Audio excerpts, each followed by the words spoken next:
Hello dear friends, তোমরা সবাই কেমন আছো? আশা করছি ভালো আছো, সুস্থ আছো। আমার একটা নতুন ভিডিওতে তোমাদের অনেক অনেক ওয়েলকাম।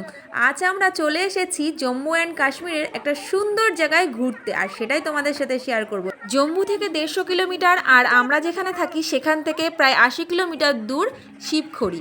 এখানে বাবা মহাদেব মা পার্বতীর সাথে ওই পাহাড়ের চূড়ায় প্রাকৃতিক গুফায় বিরাজমান। আমাদের মতো প্রচুর দর্শনার্থী এসেছে বাবার দর্শনে। তো এখানকার পরিবেশটা খুব সুন্দর, চারিদিকে পাহাড়, আর পাহাড়ের নিচে বড় বড় পাথর, তার মধ্যে দিয়ে বয়ে চলেছে নদী। নিচে থেকে উপরে গুফা পর্যন্ত যেতে হলে 5 কিলোমিটার যেতে হবে। আর এই 5 কিলোমিটার চাইলে হেঁটেও যাওয়া যাবে, চাইলে ঘোড়ার ব্যবস্থা আছে, আবার পালকিরও ব্যবস্থা আছে, কিন্তু আমরা হেঁটেই যাব। কারণ আমার মতো প্রচুর দর্শনার্থী আছে যারা হেঁটে যাচ্ছে, আর 5 কিলোমিটার কোনো ব্যাপারই না হাঁটা। যেতে 5 কিলোমিটার, আসতে 5 কিলোমিটার, আর রাস্তাটাও খুব সুন্দর। হ্যাঁ, নিচ থেকে উপরে উঠতে একটু কষ্ট হয়, কিন্তু রাস্তা খুব সুন্দর, তাই হাঁটতে কোনো অসুবিধাই হবে না।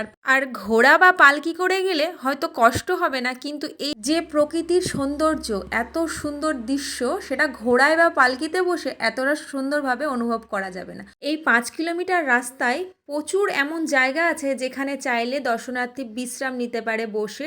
ঠান্ডা জায়গা, খুব সুন্দর জায়গা। আর সাথে অনেক দোকান পাশারও আছে যেখানে খাবার দাবারও পাওয়া যায়।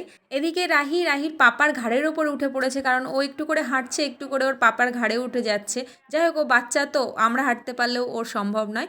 এই পাহাড়ে এসে প্রথমে তো ধোকা খেয়ে গেছিলাম, এত তেজপাতা গাছ, কিন্তু এটা তেজপাতা না, তেজপাতার মতো দেখতে এই গাছটা। দেখো, তোমরাও ধোকা খেয়ে যাবে। অন্যান্য পাহাড়েও গেছি, কিন্তু এই গাছটা আমি এখানেই প্রথম দেখলাম। আমরা অনেকটা আসার পর রাস্তায় একটা বড় মন্দির দেখলাম। এই মন্দিরটা রাম মন্দির। অবশ্য রাস্তায় অনেকই ছোট ছোট মন্দির ছিল, কিন্তু এইটা হচ্ছে সব থেকে বড় মন্দির। প্রচুর মানুষ আছে যাদের শরীরে অনেক জোর আছে, ক্ষমতা আছে, তারাও পালকি করে ঘোড়া করে যাচ্ছে, কিন্তু এই বৃদ্ধ মানুষটাকে দেখো, মনের জোরে বাবার কাছে হেঁটে হেঁটেই যাচ্ছে। ফাইনালি আমরা গুফার কাছাকাছি চলে এসেছি। ওই উপরে গুফা। এবার আমাদের অনেকগুলো সিঁড়ি ভেঙে উপরে উঠতে হবে গুফার কাছে পৌঁছানোর জন্য। ঠিক আছে, চলো। আর যে কোনো জায়গায় আসলে খুব জানতে ইচ্ছা করে সেই জায়গার বিশেষত্ব। তো এখানকার বিশেষত্ব আমি যতটা জানি তোমাদের সঙ্গে ততটাই শেয়ার করব। চলো, এবার তাহলে উপরে ওঠা যাক।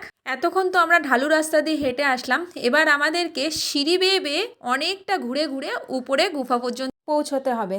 আর এদিকে ঘোড়াগুলো যারা দর্শনার্থী নিয়ে এসেছে, তারা সব ঘোড়াগুলো এখানে রেখে দিয়েছে। আর আমরা এই রাস্তাটা দিয়ে ঘুরে ঘুরে সেই উপরে উঠবো। সবার ঘোড়া চড়া দেখে রাহিও খুব বলছিল ঘোড়া চড়বে।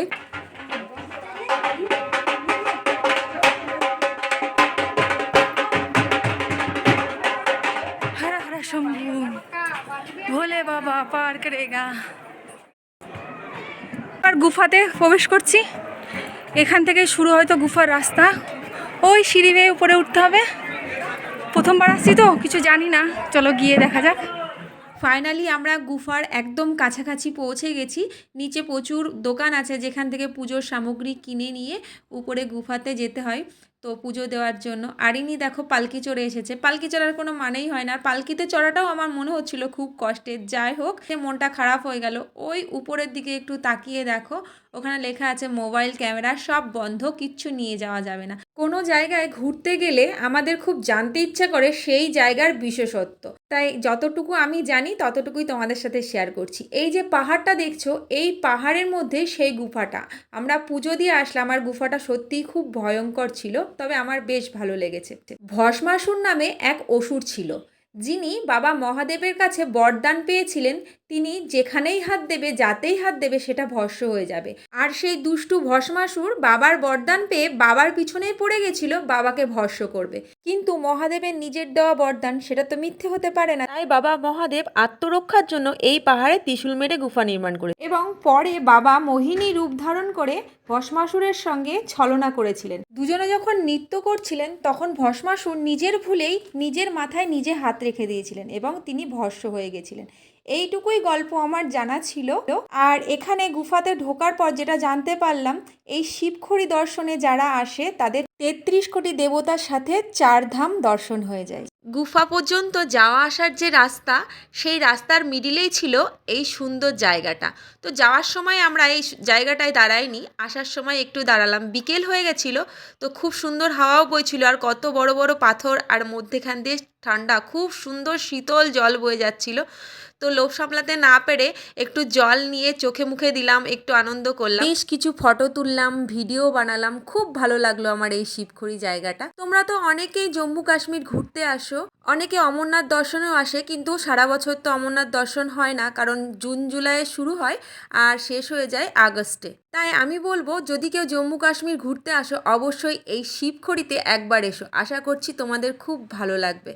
আর আমার ভিডিওটা তোমাদের কেমন লাগলো অবশ্যই কমেন্ট করে জানিও। আজ এই পর্যন্তই, সবাই ভালো থেকো।